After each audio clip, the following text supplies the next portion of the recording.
자, 오늘은 우리 출애굽기 이제 18장 말씀을 함께 잠시 살펴보려고 합니다. 출애굽기 18장은 이스라엘 백성들이 홍해에서 시내산에 이르는 여정의 이제 마지막 부분에 속한 본문이죠. 그런데 조금 앞뒤의 상황과 비교해서 상당히 독특한 내용을 이루고 있는 걸 볼 수 있습니다. 오늘 말씀의 제목처럼 누가 방문했다고요? 장인 이드로와 또 모세의 아내 그리고 두 아들이 이제 모세를 찾아오는 장면이 기록이 되어 있습니다. 사실 이 본문은 어떻게 보면 모세 개인의 가정사와 관련된 본문이라고 생각할 수가 있죠. 그래서 이스라엘 백성들 어떤 전체를 향한 말씀보다는 모세의 개인을 향한 하나님의 어떤 위로와 또 그를 돕는 내용들, 이런 부분들이 오늘 본문의 주 내용을 이루고 있습니다. 여러분, 우리가 모세의 가족들을 한번 되돌아서 생각을 해보면 출애굽기 2장에서죠.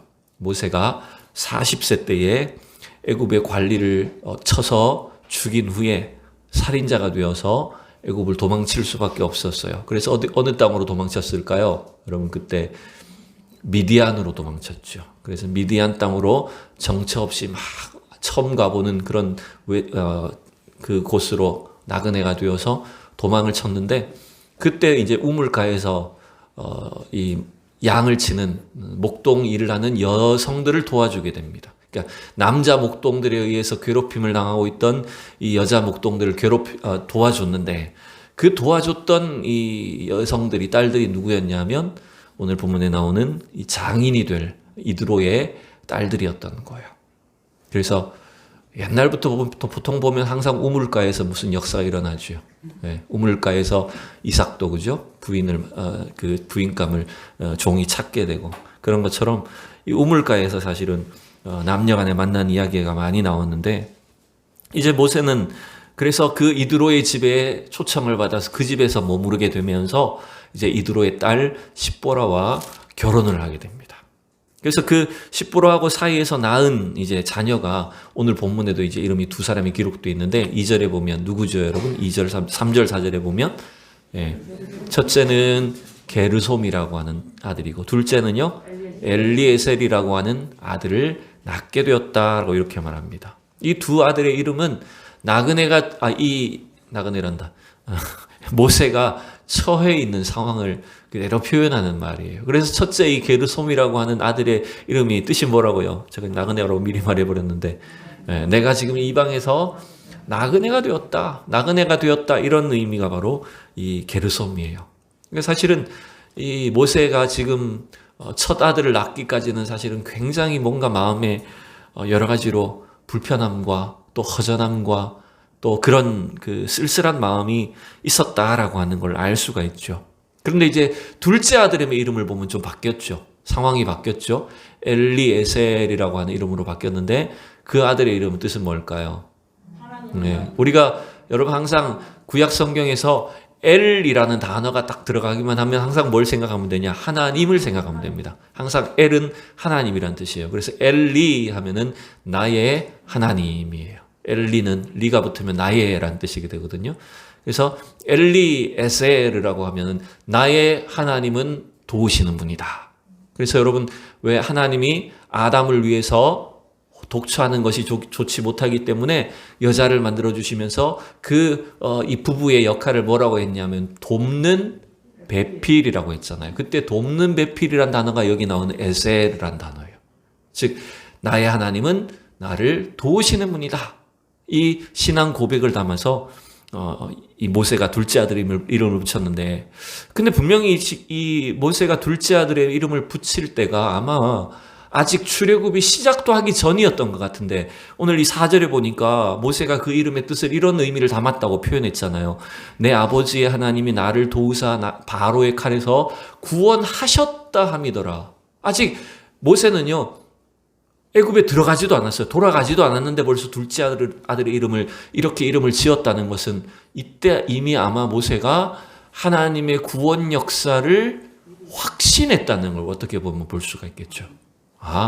비록 모세는 40년 동안 미디안 땅에서 정처 없이 어쩌면 다시 애굽으로 갈 수 있을지 알 수 없는 그런 상황이었음에도 불구하고 하나님이 나를 도우시고 우리를 애굽에서 바로의 칼에서 구원하셨다. 우리를 반드시 구원하신다.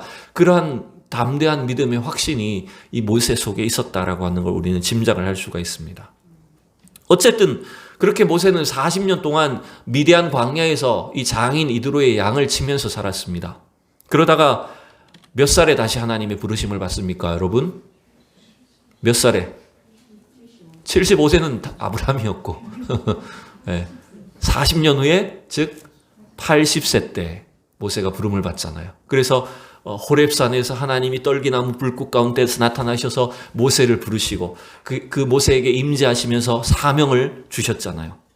그때 이제 모세가 다시 애굽으로 돌아가게 되는데 그 내용이 이제 보면은 5장에 나타나 있었거든요. 출애굽기 5장에. 그때 보면 모세가 분명히 아내와 두 아들들을 데리고 애굽으로 돌아가는 장면이 있었어요. 근데 중간에 무슨 사건이 하나 생겨버렸죠. 하나님이 모세를 막 죽이려고 하셨어요. 아니, 애굽으로 돌아가라 해놓고 왜 죽이려고 하셨죠?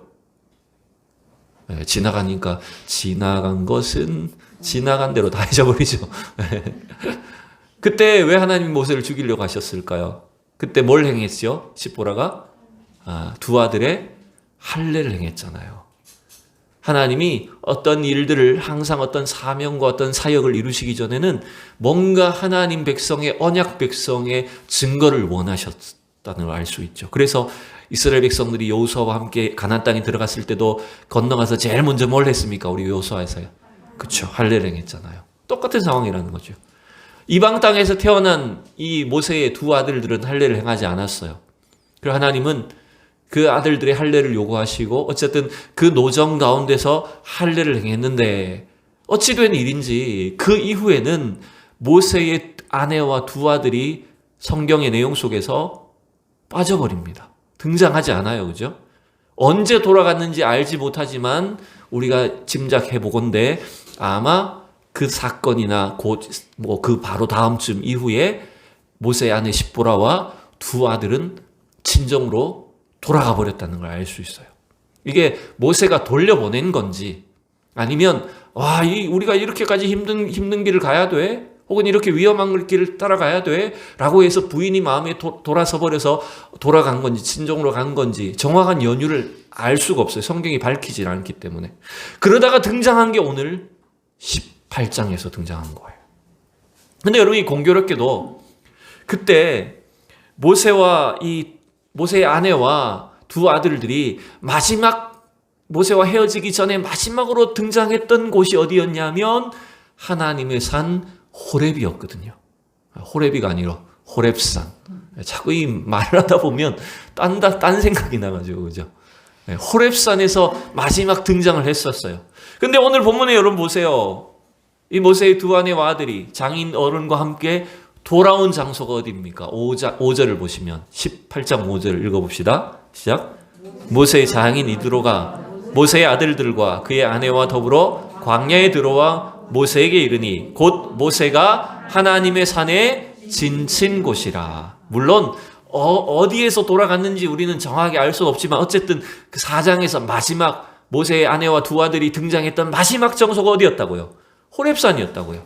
근데 다시 장인어른과 함께 모세의 아내와 두 아들이 다시 모세를 만난 장소가 어디라고요? 하나님의 산 호렙산이에요, 여러분.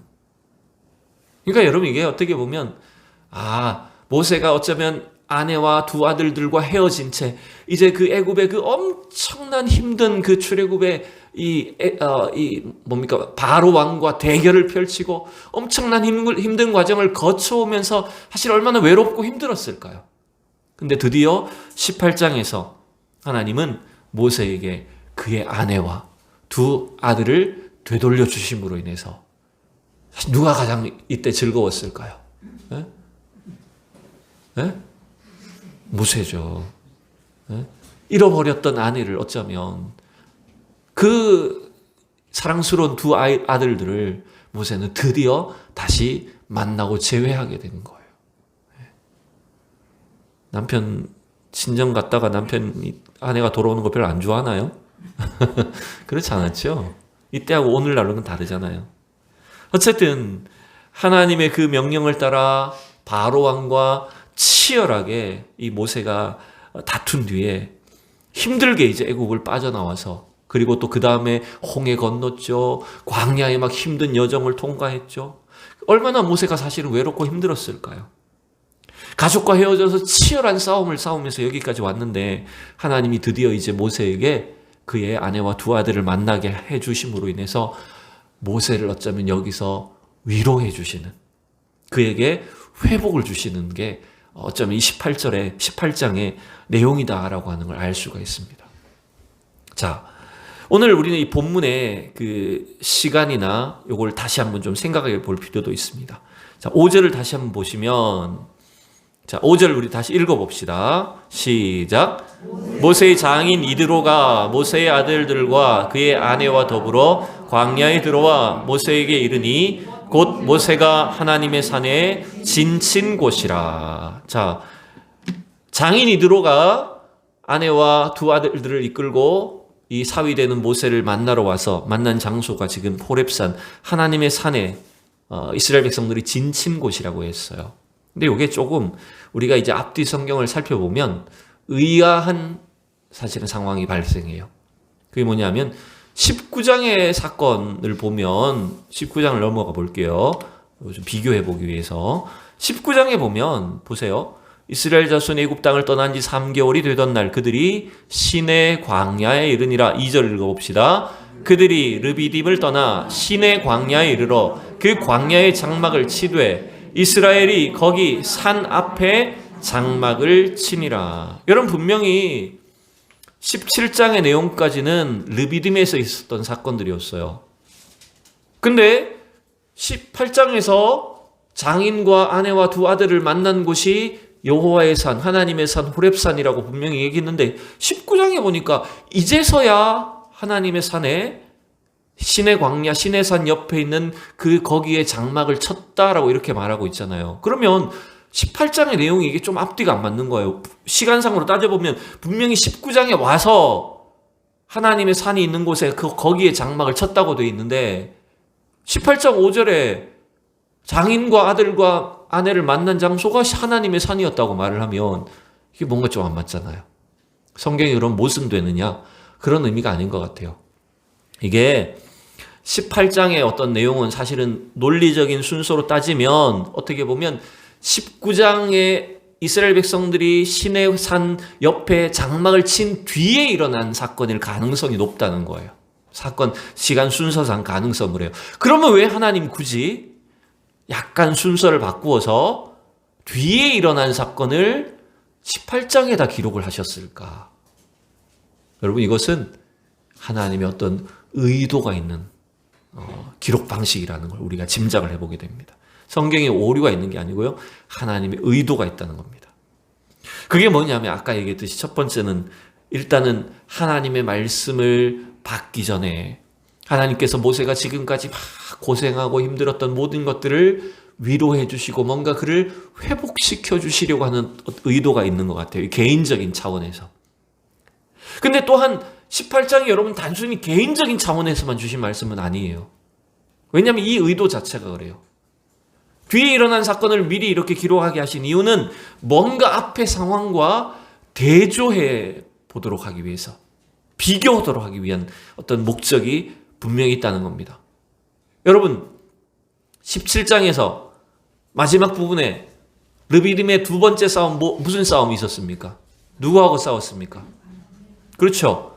아말렉 족속과 이스라엘 백성들이 첫 번째 이제 전쟁을 한 내용이 17장에 기록되어 있었어요. 그러면 그 17장에 아말렉이라고 하는 이 이방 악한 민족이 이스라엘 백성들을 이렇게 야비하게 괴롭히고 이 승냥이처럼 연약한 상태의 이스라엘을 노려서 공격했던 이 이방 민족에 비해서 또 다른 이방 민족인 장인 이드로의 이 미디안 족속은, 미디안 사람들은 달랐다라고 하는 걸 비교해서 보여주는 거예요. 아말렉과 대조적이라는 거죠. 아말렉은 어떤 민족이었다고요? 아말렉은 매우 악질적인 야비한 방식으로 공격하고 뒤통수를 노리는 그런 대적들이었어요. 근데 똑같은 유목민족인데 이 아말렉과는 다르게 미디안 족속은요, 이스라엘 백성들에 대해서 상당히 우호적인 사람이었어요. 물론 모세의 장인이 미디안 사람이었기 때문에 그랬을 수도 있지만 이후에 이스라엘 백성들과의 관계에서 보면 이 미디안 족속은 계속해서 이스라엘 백성들을 뭔가 도와주는 우호적인 관계를 맺는 그런 사람들이라는 걸 계속 가르쳐 줍니다. 우리가 여호수아에서도 지난번에 봤듯이 여호수아서에서도 누구였습니까? 그 드보라와 함께 바락과 또 야엘이라는 사람이 싸울 때, 그때 원래는 그 사람들과 화친을 맺고 있었던 사람이었는데 야엘의 집안이 원래 미디안 족속이었거든요.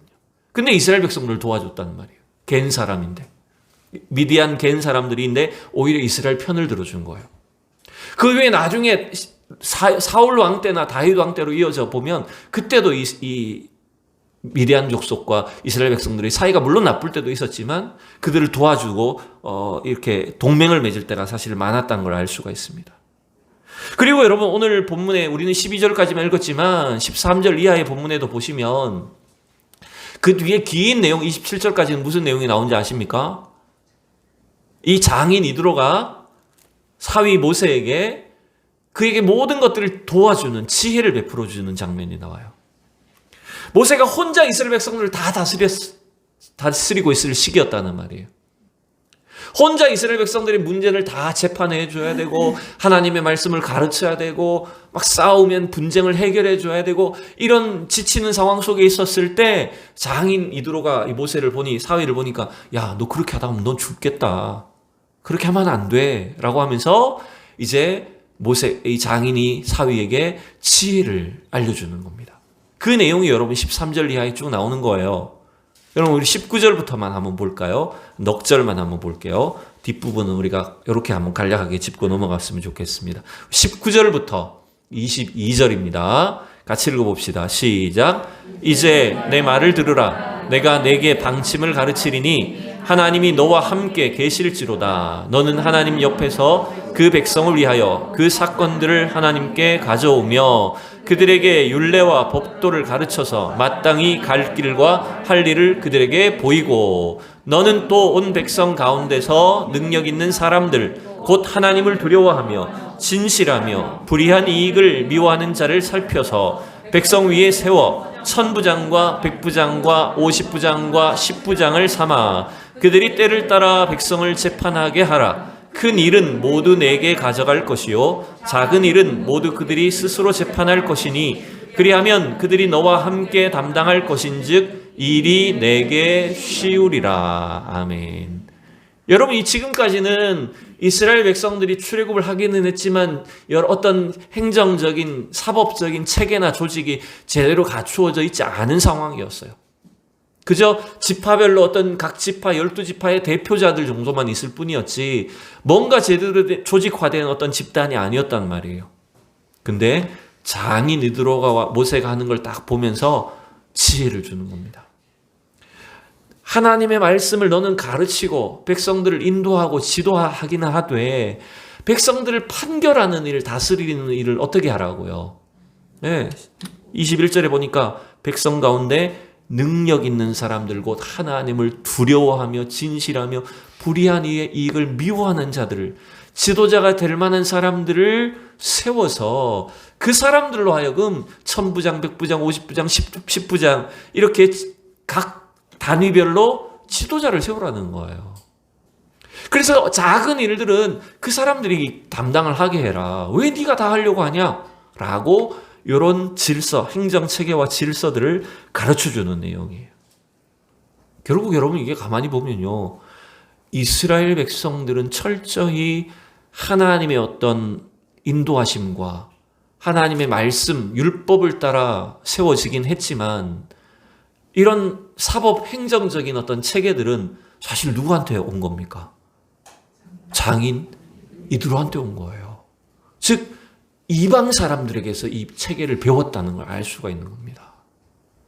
여러분, 그러니 우리가 하나님 백성으로서 이 세상을 살아갈 때에 우리는 물론 하나님의 이 말씀이 모든 우리의 인간사에 대한 모든 질문에 대한 궁극적인 대답이고 해결책이며 진리의 말씀이라는 거 우리는 믿습니다, 여러분. 그러나 또한 우리는 이 말씀이 주는 참된 진리를 따라가면서 동시에 여러분 이 세상 여러분들이 속한 곳에서 직장이든 회사이든 어떤 기관이든 공적 기관이든 간에 여러분 그 속에서는 또 그 나름대로의 어떤 질서와 지혜를 잘 발휘할 필요가 있다는 겁니다, 여러분. 믿습니까? 여러분 그래서 우리 성도들은요, 교회에서도 철저히 우리 하나님 말씀 앞에 복종하는 사람들이 되어야 되지만 동시에 이 세상 속에서 정말 이 세상을 더욱더 아름답게 지혜롭게 이 땅을 다스리고 우리가 또 섬기고 관리할 수 있도록 그런 참된 지혜가 필요하다는 겁니다, 여러분.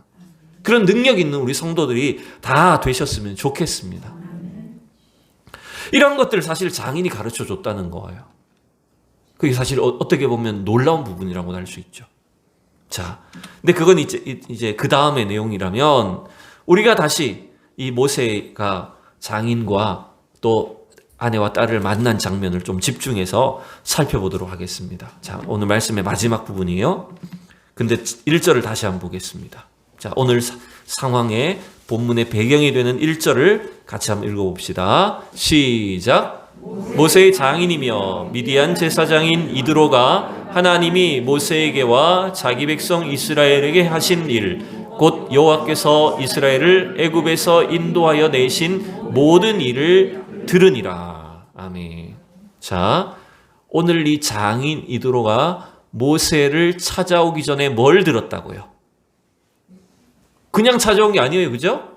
어디인지도 모르면 어떻게 찾아오겠어요? 아, 소문이 들려왔죠. 장인 이드로는 미디안 땅에 살고 있단 말이에요. 미디안 광야에 살고 있는데 애굽으로 떠났던 이 사위 모세가 놀랍게도 자기 백성들을 이끌고 애굽에서 나왔다더라. 그리고 하나님이 그들을 어떻게 인도해 주셨고 그 광야의 종 속에 어떤 일들을 홍해를 통과했다더라. 이런 어떤 놀라운 이야기들을 이드로가 들었다는 거예요. 그래서 사위를 찾아온 거예요. 물론 그 가족 사이에 어떤 무슨 감정의 문제가 있었는지 혹은 다툼이 있었는지 이건 알 수는 없지만 이렇게도 해석을 해볼 수 있겠죠. 만약 여러분 자기 마누라와 손자들을, 이 아들들을 지금 놔두고 저 애굽으로 간 이 사위가 만약에 소식도 들려오지 않고 죽었는지 살았는지 어떻게 됐는지도 알지 못한다면 장인 어른 입장에서, 친정아버지 입장에서 어떤 생각이 들까요? 네. 이놈 새끼 이러면서 이 처자식을 어떻게 버리고 어디 소식도 들려오지 않고 어떻게 됐는지 모른 채, 이런 어떤 장인의 마음에는 그런 미움이나 원망도 생길 수 있겠죠. 불안한 마음도 있을 수 있었겠죠. 그런데 놀랍게도 그 사위인 모세가 드디어 다시 이 광야로 들어왔다. 시내산 호렙산으로 가까이 왔다는 이야기를 장인이 들었단 말이에요. 그래서 찾아온 거예요. 그래서 이 오늘 만남을 보면 이제 6절, 7절을 봅시다. 이제 만나는 장면이 나옵니다. 여러분 이거 우리 남의 가족 이야기라고 너무 그냥 대충 읽어요. 이 두 가족이 지금 몇 년 만에 만난 걸로 생각을 해봅시다. 지금처럼 연락을 할 수 있는 것도 아니었고 생사를 알 수도 없었는데 놀랍게도 그 모세가 혼자 온 게 아니라 이스라엘 백성을 이끌고 왔다는 거예요. 그냥 이들의 만남을 한번 봅시다. 6절 7절 다시 읽어봅니다. 그가 모세에게 말을 전하되 내 장인 나 이드로가 내 아내와 그와 함께한 그의 두 아들과 더불어 내게 왔노라. 모세가 나가서 그의 장인을 맞아 절하고 그에게 입맞추고 그들이 서로 문안하고 함께 장막에 들어가서. 모세가 이제 장인을 맞이하는 장면입니다. 여러분 만약에 서양 사람이라면 장인하고 아내하고 아이들이 찾아왔어요. 드디어 오랜만에 만났어요. 그럼 누구를 가장 먼저 안을까요? 누구한테 가장 먼저 입을 맞출까요? 서양 사람이라면. 그렇죠. 아내한테 사실은 제일 먼저 이렇게 입을 맞추고 해야 되는데 모세는 누구한테 가장 먼저 입을 맞췄을까요? 그렇죠. 장인을 막 껴안고 이제 볼을 부비고 인사를 했다는 거죠. 장인한테 먼저 절을 했죠. 그러니까 아마 여러분 이게 우리가 이 구약 성경 시대를 생각해 보면 이스라엘이란 나라를 생각해 보면 여러분 이게 서양 사람이라고 생각하기 쉽죠. 근데 의외로 여러분 원래 이스라엘은 동양의 문화가 훨씬 더 강합니다. 우리하고 사고방식이 훨씬 비슷해요. 그래서 아내를 먼저 맞이하고 안고 입을 맞추는 게 아니라 장인 어른한테 먼저 예의를 표하고 그렇게 하는 방식이었다는 걸 우리는 충분히 알 수가 있습니다. 근데 여러분 여기서 이제 더 놀라운 것은 이 모세가 찾아온 장인에게 뭘 이야기를 할까요? 자, 8절 우리 읽어봅시다. 8절 시작. 모세가 여호와께서 이스라엘을 위하여 바로와 애굽 사람에게 행하신 모든 일과 길에서 그들이 당한 모든 고난과 여호와께서 그들을 구원하신 일을 다 장인에게 말하매. 물론 이미 장인은 어느 정도 소문을 듣고 왔어요. 하나님이 모세와 이스라엘 백성들을 어떻게 애굽에서 끌어내셨는지 구원하셨는지를 소문으로 듣고 왔는데 그 소문이 이 사위 모세의 말을 들어보니까 뭐라는 거예요? 사실이구나라고 하는 걸 여기서 이제 알게 되는 거예요. 결국 여러분 오늘 모세가 장인을 만나고 그의 아내를 오랜만에 만나서 한 일은 뭐냐면 하나님의 그 구원 역사를 간증한 겁니다. 여러분. 그래서 여러분 이 모세가 뭐 당연한 거죠. 왜냐하면 홍해를 하나님께서 통과하게 하셨는데 열재앙 가운데서 이스라엘을 하나님 보호해 주시고 그들을 애굽에서 끌어내 주셨으니 여러분 이게 얼마나 생생한 간증이었을까요? 그리고 그 모세의 간증을 통해서 이 장인 이드로는 자기가 소문으로 들었던 이야기가 뭐가 됐습니까? 이제 사실이 된 거예요. 야, 이게 진짜구나. 진짜 이스라엘의 하나님 살아계시고 이들 가운데 이렇게 역사하셨구나 라고 하는 사실을 모세의 간증을 통해 생생하게 듣고 보게 된 거예요. 그러자 이제 어떤 일이 생길까요? 이 장인 이드로가 어떻게 반응을 할까요? 여러분 그게 오늘 9절부터 사실은 12절까지 마지막 부분의 내용인데 우리는 2절만 한번 읽어봅시다. 10절까지만 시작. 이드로가 여호와께서 이스라엘에게 큰 은혜를 베푸사 애굽 사람의 손에서 구원하심을 기뻐하여 이드로가 이르되 여호와를 찬송하리로다. 너희를 애굽 사람의 손에서와 바로의 손에서 건져내시고 백성을 애굽 사람의 손 아래에서 건지셨도다. 이드로가 모세의 이야기를 듣고 확신하며 살아계 하나님이 이렇게 역사하셨다는 것을 100% 이제 믿음을 갖고 하나님을 찬양합니다. 많은 이 세상에 신들이 있는 것처럼 보이지만 여러분 이드로의 직업이 뭐예요? 여러분 원래? 미디안의 뭐라고요? 제사장이에요. 미디안의 제사장이란 뜻은 뭐냐 하면 미디안에서 하나님을 섬기는 사람이 아니고 미디안에서 그냥 자기들 그 지역의 신을 섬기는 그냥 제사장 역할을 하는 사람이었다는 거예요. 결국 이드로는 어떻게 보면 다신론자였어요. 그냥 뭐 이 신도 인정하고 저 신도 인정하고 이런 사람이에요. 물론 이 고백을 통해서 이 신앙 고백을 통해서 이드로의 믿음이 100% 확실한 믿음이다라는 보증은 사실 별로 없습니다. 왜냐하면 그 이후에 이드로와 관련된 상황이 잘 나오질 않으니까요.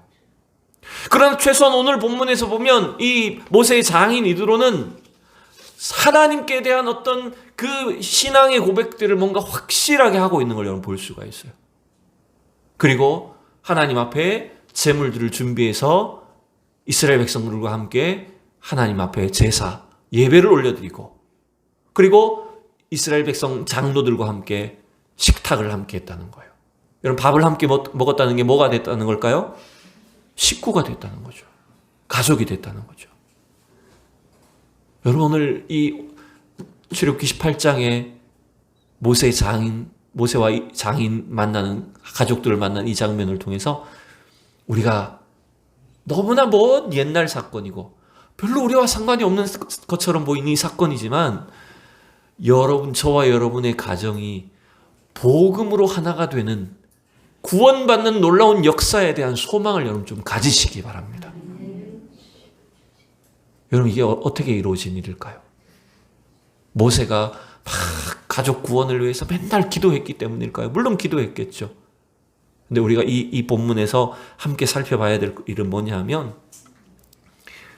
모세는 살아계신 하나님의 그 은혜와 능력을 먼저 자신이 생생하게 경험했다는 게 중요한 겁니다.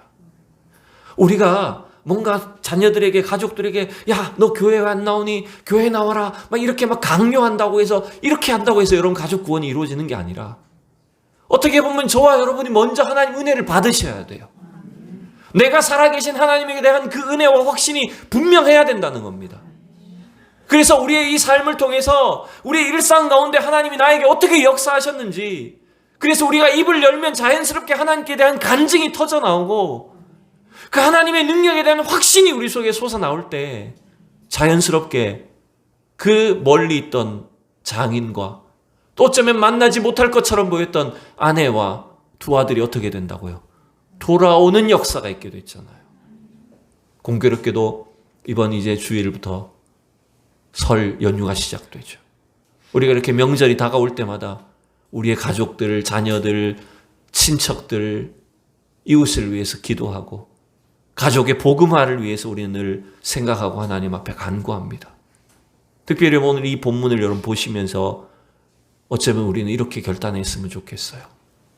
하나님, 참으로 내 안에 먼저 모세에게 주셨던 것처럼 내 안에 하나님이 살아계심을, 하나님의 그 능력과 은혜를 먼저 충만하게 누릴 수 있게 해달라고 이런 그 은혜를 구하시길 바랍니다. 그 은혜가 우리 속에 살아있을 때 믿지 않는 가족들이 어쩌면 오해하고 우리를 멀리했던 가족들이, 친척들이 아, 네가 말하는 하나님이 정말로 살아계시는구나, 하나님이 정말 이렇게 역사하시는구나 라고 하는 것들을 그들의 입술을 통해서 이 장인 이두로처럼 고백하게 되는, 그래서 믿음으로 돌아오게 되고 가정이 회복되는 놀라운 역사가 있기를 축원합니다, 여러분. 여러분 아직 우리에게 이러한 어떤 가족 구원이 이루어지지 않았다고 해서 아무런 변화도 있지 않다고 해서 여러분 절대로 낙심하거나 실망하지 말아야 됩니다. 어떻게 보면요, 우리가 은혜 받는 것이 사실은 시작점이에요. 내가 하나님의 은혜를 받아야 돼요. 내 안에 살아계신 하나님에 대한 그 확신, 담대한 믿음의 확신이 우리 속에 넘쳐야 돼요. 그러므로 인해서 자연스럽게 다른 가족들이 내가 믿는 그 하나님이 살아계심을 느끼게 되고 체험하게 되는, 알게 되는, 그래서 자연스럽게 가족들이 돌아오고 구원받고 회복되는 그 출발점이 될 수 있을 줄로 믿습니다, 여러분. 이러한 은혜가 이번 설 명절에도 또 우리 자신들로부터 먼저 시작될 수 있기를 진심으로 축원합니다. 기도하겠습니다.